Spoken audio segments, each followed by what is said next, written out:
Hi everyone, Leanne here from Jada Blossom, and it is day 3 of our May 2024 release. And so here is so I'm going to be using the Make a Splash Nomi stamp set and the outline dies, that's brand new. I'm also using the embellishment cluster dies, that's brand new, and our mermaid silhouette stencil, that's brand new, along with our scallop slider topper. I'm also using the Under the Sea 6-inch pad and the Seaside Summer 12-inch pad from Doodlebug.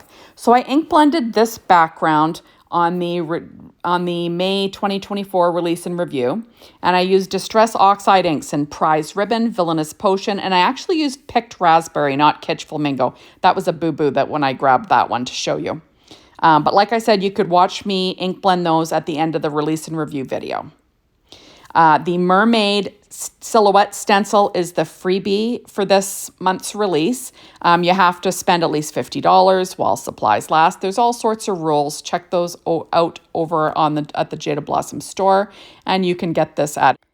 Okay, so I'm just adding my background to some Papeterie Ink white cardstock, and I'm going to cut both of them out using this scallop slider topper die. There we go. And then I'm going to make kind of a frame to go on the front of my card. Just going to stick those together with some ATG tape. And then, so the idea is that my ink blended background is going to be at 2 levels. So I cut out this framed piece and I add that to my card front. And then I will pop up the center piece, lining it up with the pattern and just to add some dimension. So I'm sticking down these 2 pieces together just so it makes it, gives it a little bit of weight. I'm going to trim off an 1/8 of an inch from every side, and then that will keep things centered, and it will be now 4 by 5 1/4 inches on an A2 size card front. And I'm just using my Fiskars trimmer here. I have a guillotine trimmer as well, but I like to use this one when it comes to doing something like that, just because I can see those, the small cuts easily. So I'm going to add this little framed piece to my card base. And I'll just be using some Bearly Art glue and my reverse tweezers to try and keep my fingers clean, as clean as I can get them anyway. And I'm going to line that up on my A2 size card front. And you can't tell, but I glued this upside down. So I end up cutting the front of my card off and adding it to another card base because, I didn't show it to you, but these are the mistakes Leanne makes. Okay, so I do weight that down and glue it down. Now I'm going to add my, this little cutout part, the scallop slider topper. I cut it out in white Papeterie Ink cardstock again, and I'm going to layer those 2 things up, because that way the pattern paper will be a little bit thicker and easier to pop up. I'm going to add another piece to the empty spot that I cut the pattern paper from, right? That scalloped empty, like I'm trying to fill in this empty spot just to give it a little bit more dimension. So I'm just going to line that piece up. The nice thing about these, the topper dies from Jada Blossom, you could use them for a treat topper, or you can just use them for a fun card design.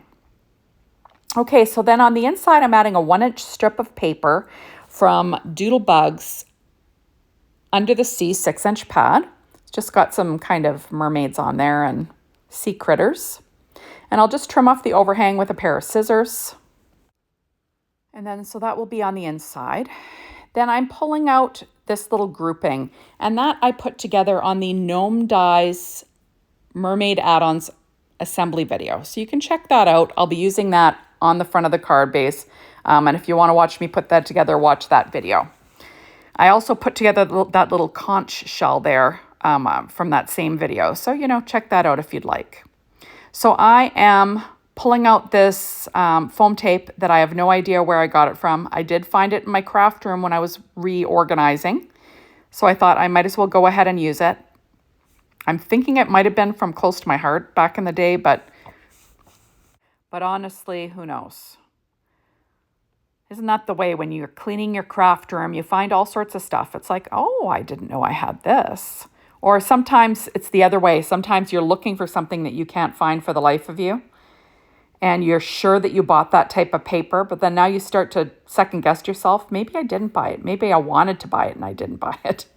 You know, it just drives you crazy. So I'm just lining up this little cutout piece, and then that just gives it a little bit of dimension and fun. I add on this little grouping of seaweed with some glue, and then I'm going to add a sentiment here, and that is from the brand new Make a Splash Nomi stamp set and outline dies. That's VersaFine Clair Nocturne ink stamped onto Papertrey ink white cardstock. And I'm going to pop that up with Stampin' Up! Dimensionals. So it says, have a mermazing birthday, which is fun. Just trying to figure out where I'm going to line everything up. Remember, everything that I used is always listed on my blog post, so you can check that out as well. So I'm just trying to figure out where I'm going to put this. I'm going to put it up a little higher. There we go. So it's not fun.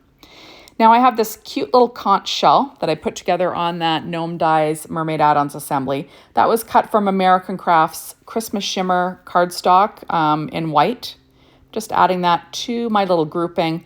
And I'm going to take an R11 Copic marker and add some pink to the inside, like a corally color.